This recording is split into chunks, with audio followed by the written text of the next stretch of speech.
My heart to sing thy praise, streams of mercy never ceasing, call for songs of loudest praise. Teach me ever to adore thee, may I still thy goodness prove, while the hope of endless glory fills my heart with joy and love.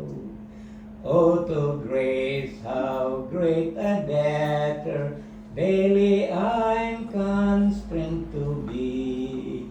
Let thy goodness, like a fetter, bind me closer still to thee. Jesus sought me when a stranger, wandering from the fold of God. He to rescue